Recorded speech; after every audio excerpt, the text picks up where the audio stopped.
Okay, you have to forgive a bit of a glare and a kind of ghosty look on my camera because I think it's damaged, and so that's why it has the glare, or at least that's what I see on my side. So I just want to give a short kind of thought. I was listening to Alex Jones today, and I don't listen to him at all. Only when he's on Steven Crowder sometimes. I like it when he's on Rogan, and then when he's on Tim Pool's show, Rogan's show, all of those. That's the only time I listen to it, because those are the type of people that are able to slow him down and give you more context with what he's saying.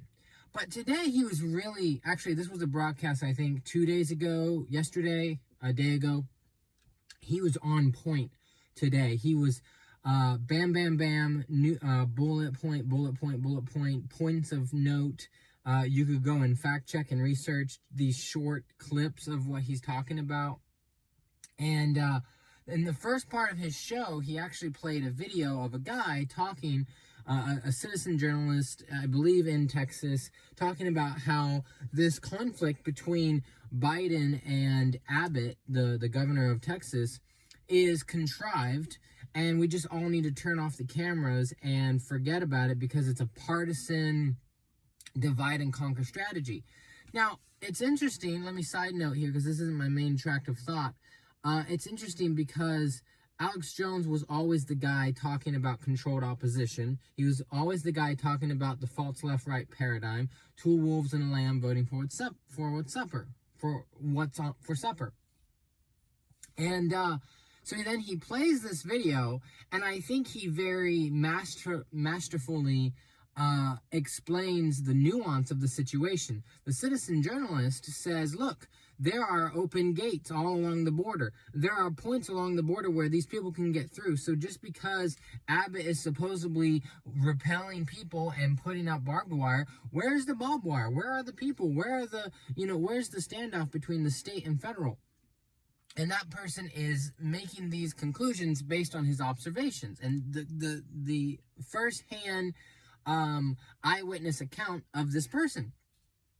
And so I believe Alex Jones and Tim Pool broke this down pretty well. Tim Pool, short note on this, he said basically the reason why most people will gravitate, most of these people coming over the border will gravitate towards one spot on the border is because there are citizen active groups and these woke liberal groups that when you get to the border, they will help facilitate you getting over the border and getting into the country and getting processed and then being released. And when I say process, I use that term very loosely. So there is a attraction to these certain spots. So when the citizen journalist says, well, look at all these other empty spots on the border, you have to go, well, yeah, but there's a motivation for these immigrants to come to one specific spot because that's where they're going to get the most attention, and news coverage for them is good.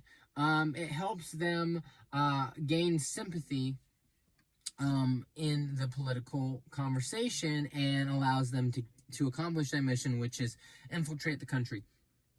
And then Alex broke it down like this. He said, Iran, now I didn't fact check this, so don't take this, take this with a grain of salt, go fact check it yourself. But he said one of the reasons why we're handling Iran with kid gloves is because Iran says they have sleeper cells that they will ignite in America and in Europe and cause mass chaos. And so we're kind of, tiptoeing around that, and we're not necessarily retaliating the way that we should be. And so that's really interesting. So, that's another point of interest for me with the border is, Iran, having sleeper cells here. And then the last point is that Alex Jones pointed out that sometimes the border wall is not actually on the border, it's a little bit further back, and then you have Border Patrol on the front side of the border wall, between the wall and the border, and they're guarding it, and they stop people from coming over, and then they put them back in. So this was just some thoughts about the Biden, Texas standoff.